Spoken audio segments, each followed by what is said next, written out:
इन लोगों की इज्जत तो मैं कमाऊंगा, और वो भी इन्हें बिना बताए कि मैं कौन हूं।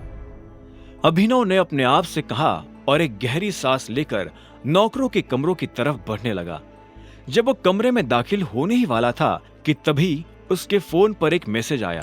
ये मैसेज प्रोटॉन पब्लिसिटी नाम की एक कंपनी की तरफ से अभिनव को आया था। वो अभिनव को अपनी कंपनी में नौकरी पर रखना चाहते थे। अभिनव ने इस कंपनी का बहुत नाम सुना था, लेकिन जब उसे पता चला कि ये कंपनी उसी की है तो उसके होश उड़ गए। उसने सपनों में भी नहीं सोचा था कि वो इतनी बड़ी कंपनी का मालिक हो सकता है। अगले दिन सुबह अभिनव तैयार हुआ और सीधा प्रोटॉन पब्लिसिटी कंपनी के ऑफिस पहुंच गया। उस कंपनी की बिल्डिंग अभिनव की उम्मीद से भी ज्यादा बड़ी थी। बिल्डिंग देखकर अभिनव की नजर में अपने पिता की इज्जत और ज्यादा बढ़ गई थी।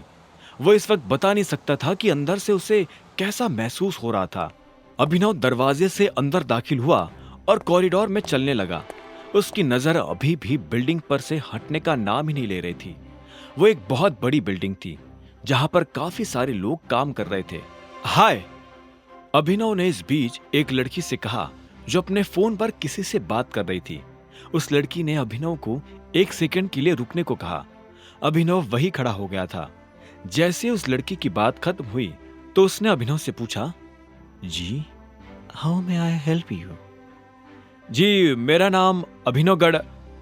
इससे पहले कि अभिनव अपना असली नाम बताता, उसे अपनी आंखों के सामने वो ऑफर लेटर नजर आने लगा था जो उसे कल रात मिला था। उसमें अकरम ने अभिनव का सरनेम गढ़वाल से बदलकर शर्मा कर दिया था ताकि किसी को अभिनव पर शक ना हो।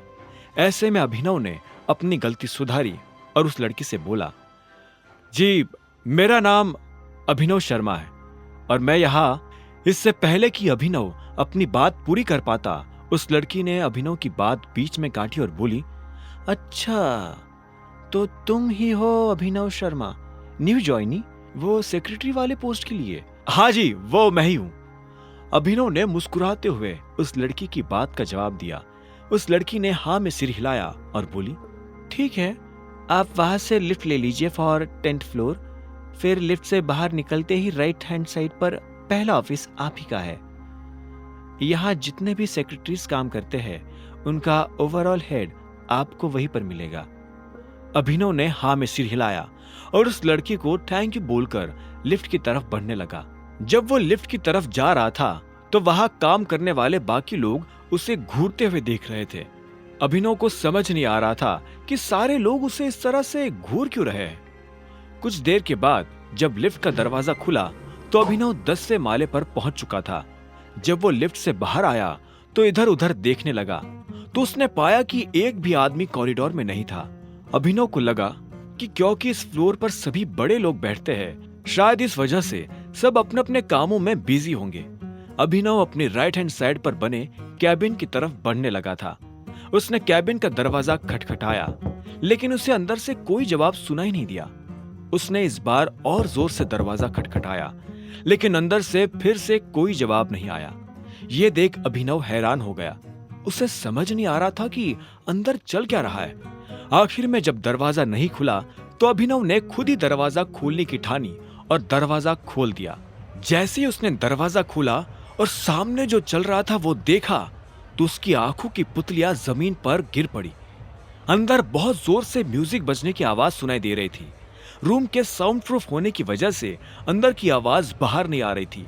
वो एक बड़ा सा हॉल था जिसमें ज्यादातर जगहों पर अंधेरा था और कहीं कहीं पर रंग बिरंगी लाइट्स लगी हुई थी। हर तरफ शराब की बोतल्स और खाने की चीजें बिखरी पड़ी थी और अंदर मौजूद लड़के लड़कियां उस तेज म्यूजिक पर सब कुछ भूलकर नाचते जा रहे थे।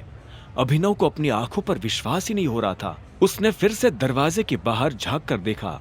वो ये देखना चाहता था कि वो किसी कंपनी में था या फिर क्लब में। आखिर में उसने दरवाजा बंद किया और अंदर दाखिल हो गया। अभिनव अंदर आ गया। इस बात की किसी को भी भनक नहीं लगी। अभिनव को समझ नहीं आ रहा था कि उन लोगों ने उसके पापा की कंपनी को क्लब क्यों बना दिया। अभिनव इधर उधर देखने लगा। वो सबसे पहले इस म्यूजिक को बंद करा देना चाहता था। कुछ देर तक ढूंढने के बाद आखिरकार उसे वो प्लग मिल ही गया जिसमें स्पीकर कनेक्टेड था। अभिनव इन लोगों को सबक सिखाना चाहता था ऐसे में वो प्लग के पास गया और उसे खींच दिया। जैसे ही म्यूजिक बंद हुआ तो सब लोग जैसे फिर से होश में आ गए। सभी के पैर रुक गए और एक आदमी ने चिल्लाते हुए कहा, अबे किसने बंद किया म्यूजिक? कौन है तू और अंदर कैसे आया? अभिनव ने उसे ध्यान से देखा और वो उसे पहचान गया। अभिनव ने बड़े प्यार से उस लड़के से पूछा, पहले आप बताइए कि आप कौन हैं? अभिनव का यह सवाल सुन वो लड़का गुस्से भरी नजरों से उसे देखने लगा। आगे की कहानी जानने के लिए देखें अगला एपिसोड सिर्फ पॉकेट एफएम के यूट्यूब चैनल पर, और द रिटर्न ऑफ टाइगर के सारे एपिसोड्स को सुनने के लिए डिस्क्रिप्शन में दी लिंक से डाउनलोड करें पॉकेट एफएम ऐप।